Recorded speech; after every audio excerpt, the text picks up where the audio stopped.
yourself, yeah. Right. There's no mirror or everything. I mean, right, okay. We look good. Thanks. Yeah.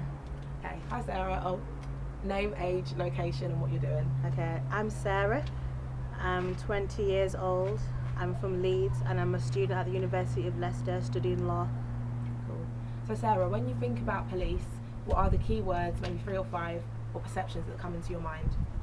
When I think about police, I feel aggression, as in a force coming towards me that I can't stop. I also think about who I am, as in a black girl. Is that how they see me, like stereotypes? I also think of oppression, as in the police stopping me from doing what I want to do, because I see the police as not a force that's helping me, but somebody that's trying to stop me, in a way restrict my freedom. Okay. And why do you think, did these images come to your mind? Is it a personal experience? Is it just what you've seen? It's due to personal experiences to do with my family, experiences to do with my friends, media representation. It's an accumulation of things.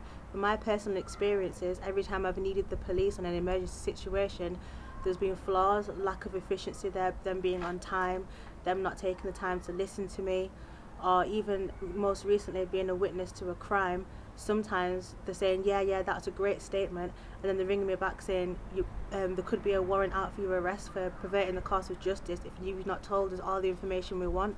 And it's like, I don't know if they're meant to be working with them, either being nice to me, or am I working against them, and I feel like I don't want to help them. So as a result of my personal experiences, that's why I feel that way towards the police. You had a really powerful story upstairs earlier about an experience you'd had. Could you condense that really briefly and tell us a bit about that? Yeah, it was on an occasion about a couple of years ago.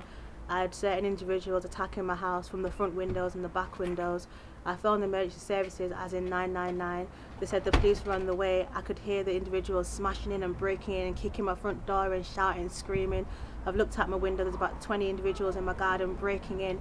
I'm trying to explain the severity of the situation. The police on the other end of the phone said it's okay, they're on their way. 10 minutes later, my brother's friends got there quicker. The situation kind of calmed down. The individuals had escaped. Half an hour later, the police casually strolled up the street without a siren on, walked into my house and was like, "Oh, what's the problem? This looks quite bad." And it's like, well, yeah, but the problem is finished now, but no help to you. So I don't have any faith in the police at all.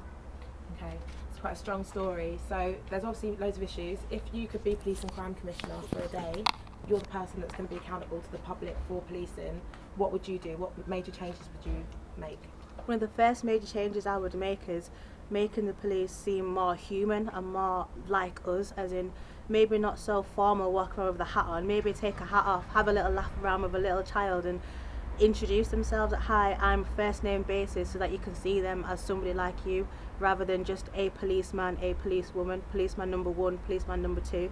I'd like to know Steve and John and Helen, and so know that they're on my side and we're all working together for a better future. So that'd definitely be one of the first changes I'd make.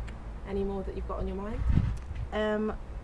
As for more interaction with the community and making sure that people in the community know their rights, because when you have an inner feeling of disrespectful and disrespectfulness, it feels like, well, it's an inner feeling, but there must be somebody somewhere where my rights are written down, and if I didn't study law, I wouldn't even know the rights myself. So I feel like everybody else who doesn't study law, that information is secluded from them. So I want everybody to be aware of their rights, have it written down in paper, no matter where you are or where you live, so that everybody can, stand up for what they feel is right, and now they can actually know that it's right. Thank you. That was wicked.